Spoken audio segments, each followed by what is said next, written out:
দিল্লির উত্তমনগরে যে তরুণ কুমারকে মারা হয়েছে, অক্ষণ যে ভারতবর্ষে, সারা ভারতবর্ষে যে বিষয়টা সেটা সোশ্যাল মিডিয়াতে ট্রেন্ডিং আছে, ভাইরাল, খুব ভাইরাল। সবাই আমি সবাই দেখছি, হয়তো আপনারা সবাই দেখছেন বিষয়টা।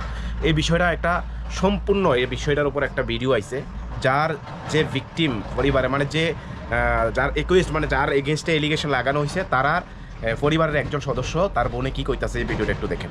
फेंक दिया गया 15-20 दिन पहले। जो तरुण है वो हमारे को आते जाते कहता तुम्हें होली वाले दिन बताऊंगा, तुम्हें होली वाले दिन बताऊंगा। यहाँ तक कि वो बजरंग तरुण अपने साथ 20 से 25 लड़के लेकर आया है और उनके हाथों में रोड थी, आयरन की रोड हो की बैट, उनके हाथ में सब कुछ था। बात के बीच में ही वो पीछे से आ गया, पीछे से उसने सब पे वार किया, सीधा सरों पे वार किया। उसने सबसे पहला वार उसी ने किया था, मेरे भाई पे किया था इतनी जोर से जिसको तोड़े पड़ना शुरू हो गए थे।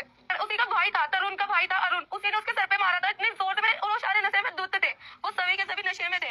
छेड़खानी हुई थी, बैट टच किया गया था मेरी बुआ को, तभी बुआ ने इतना शोर किया था। और वो कोई बच्ची नहीं थी, वो 20 साल का प्रिंस था और बैट टच किया गया था मेरी बुआ को, जहां मर्जी हाथ लगाया जा रहा था। इसीलिए घर वाले निकल के आए थे। पीछे से तरुण आके डंडे मारने लग जाते, वो भी आयरन के रोड। एक मारते ही मेरे चाचा का सर फटा, मेरे चाचा का सर फटा, उनके माथे पे 10 टांके आए हैं। मेरे पापा के हाथ में हाथ टूटे, मेरे चाचा का पसलियों पे लगी है। मेरी दादी और मेरी चाची पुलिस स्टेशन भी गई थी रावड़ी मोड़ पर, उनके एफआईआर वगैरह कुछ दर्ज नहीं करी। उन्हें बाहर से कह दिया गया कि चलो चलो जाओ यहाँ से। कम से कम भी 10-12 लोग हमारे घर के जो जख्मी हुए, किसी को दिखाया नहीं गया, किसी की ट्रीटमेंट नहीं कराया गया, सबको जेल में ले जाके फेंक दिया गया।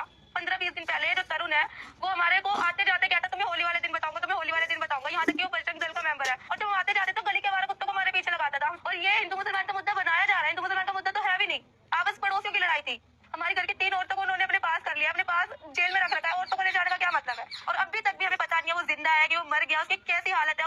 पहले तो हर एक सिक्के के 2 पहलू होते हैं, एक ही पहलू को देख के हमेशा आवाज नहीं उठानी चाहिए, दोनों तरफ की आवाज सुननी चाहिए। তারপরে হইছে দিল্লির যে ঘটনাটা হইছে, তারা বাড়িতে, মানে এই যে মহিলার দেও, মানে ননদ আছে না, মানে জামাইয়ের হাজব্যান্ডের ছোট বোন আছে একটা, 20 বছরের, কলেজে পড়ে।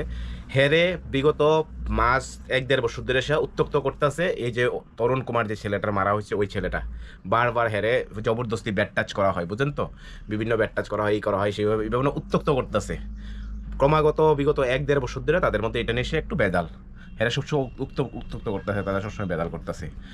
তারপরে হোলির দিনে তারাই ধমকে দিছে যে হোলির দিনে দীক্ষা দেব। হোলির দিনে এই যে ছেলেটা 20-25 জন গুন্ডা লয়ে এসেরা, আরএসএস বজরং দলের গুন্ডা নিয়ে আইসেরা তার বাড়িতে অ্যাটাক করছে, হ্যার বাইরে অ্যাটাক করছে। তারা 6-7 জন, মানে 8 জন অ্যারেস্ট করছে। তারা অবস্থা সবার বেগতিক অবস্থা, মানে অনেক খারাপ অবস্থা। তাদেরকে কোনো মিডিয়ার সামনে দেখায় না, কোনো কিছু দেখায় না, তারা ডাইরেক্ট নিয়ে জেলে ঢুকাই দিছে। হে আইসে তারা বাড়িতে, হে আক্রমণ করছে, তারা বাড়ি ক্ষতিগ্রস্ত করছে। মানে আজকের দিনে দাঁড়ায় দেখেন, যারা এই ভারতবর্ষের মুসলমান, 30 কোটি মুসলমান এখনো চুপ। তারা একটা না তো লাখো ঘটনা হইতেছে, কোটি ঘটনা হইতেছে এই ভারতবর্ষের বুকে।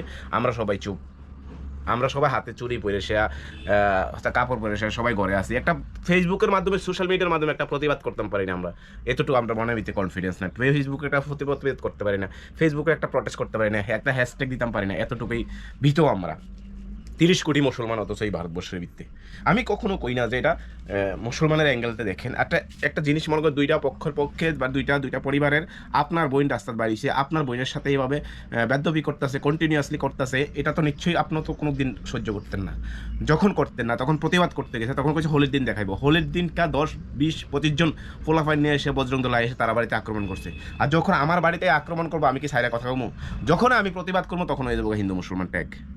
একটু কল্পনা করেন, এই বিষয়গুলি ভাবার চিন্তা খুবই